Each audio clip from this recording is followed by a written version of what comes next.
भोपाल में सहरोज़ा आलमी तबलीगी इज्तिमा दर्स कुरान के साथ शुरू हो गया है। 71वें आलमी तबलीगी का इनकाद भोपाल एंड खेड़ी के घासीपुरा में किया जा रहा है। अब तक मुल्क और बैरून मुल्क से 1882 जमातें भोपाल इज्तिमागाह पहुंच चुकी हैं।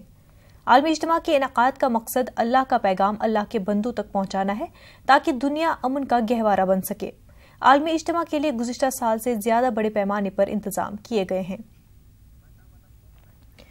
भोपाल से हमारे नुमाइंदे मेहताब आलम हमारे साथ जुड़ चुके हैं। मेहताब, आपसे जानना चाहेंगे कि इस इज्तिमा का मकसद क्या है?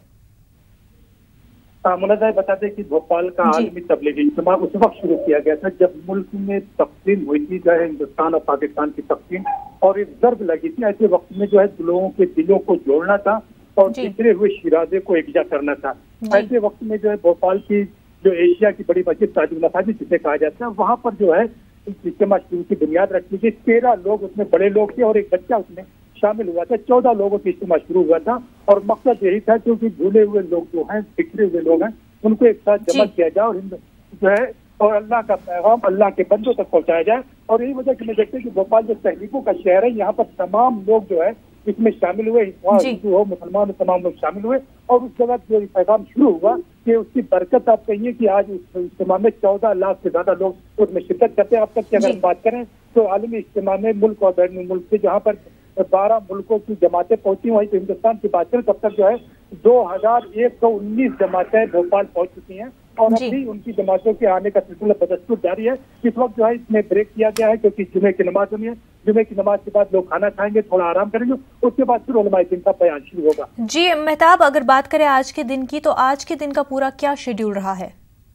जो सुबह जब कुरान के साथ आलमी तबलीगी इज्तिमा शुरू हुआ, उसके बाद उलमाए दिन के बयान मुख्तलिफ मौज़ूआत पर हुए। इस वक्त जुमा के लिए ब्रेक हुआ। जुमे की नमाज बाद जो खाना खाएंगे तो आराम करेंगे, फिर उसके बाद उलमाए दिन के बयान होंगे। असर की नमाज के बाद 403 जोड़ों के इज्तिमाई निकाह होंगे, क्योंकि मकसद इस बात का भी है कि शादियों के नाम पर जो मुस्लिम समाज में जो फजूल खर्ची है, दहेज की लानत जैसी चीजें मुस्लिम समाज में राज हो गई है, उसका भी खात्मा हो सके। जी बहुत बहुत शुक्रिया मेहताब आलम आपका तफसीलात फराहम करने के लिए। वादे पूरे न करूं तो मुझे चप्पल से मारना, ये किसी फिल्म का डायलॉग नहीं है, बल्कि तेलंगाना के जगतियाल असेंबली हल्के के आजाद उम्मीदवार की वोटरों से अपील है। आकुला हनुमंथा इलाके से आजाद उम्मीदवार के तौर पर मैदान में है। उनकी चुनाव मुहिम का अंदाज सबसे जुदा है। उनके साथ जूतों का डब्बा लिए एक आदमी चलता है। वो जगह जगह रुककर लोगों को चप्पल तकसीम करता है और उनसे कहते हैं कि अगर मैं जीतने के बाद वादे पूरे करने में नाकाम रहूं तो इसी चप्पल से उनकी पिटाई करना। तेलंगाना में 7 दिसंबर को वोट डाले जाएंगे। देखना यह है कि आकुला हिंदुमंथा इलेक्शन जीतने में कामयाब होते हैं और वादे पूरे न करने की सूरत में उनका चप्पल खाने का वादा पूरा होता है या नहीं। भोजपुर में डॉक्टर अंसारी के साथ हुए मारपीट के बाद कई जिलों में 3 दिनों से डॉक्टरों की हड़ताल जारी है, जिसका असर मरीजों पर पड़ रहा है। हमारे नुमाइंदे प्रवीण ने इस दौरान मुजफ्फरपुर सदर अस्पताल के हालात का जायजा लिया। कार्य बहिष्कार का साफ तौर पर असर देखा जा रहा है। मुजफ्फरपुर के सदर अस्पताल में पिछले 3 दिनों से ओपीडी सेवा बंद है और जिस प्रकार भाषा ने कार्य बहिष्कार का आह्वान किया है और ये कल तक जारी रहना है, उसका साफ असर देखा जा रहा है। जो 8 बजे सुबह से ओपीडी गुलजार रहता था, दूर दराज से मरीज आते थे, आज भी मरीज आ रहे हैं लेकिन उन्हें खाली हाथ लौटना पड़ रहा है। क्यों आए हैं आप? सर मैं अपने मेडिकल फिटनेस के लिए आया हूँ। 3 दिन से मैं यहाँ दौड़ रहा हूँ लेकिन मेडिकल फिटनेस मेरा नहीं बन पा रहा है। 2 हफ्ता से मैं घूम के हॉस्पिटल से जा रहा हूँ।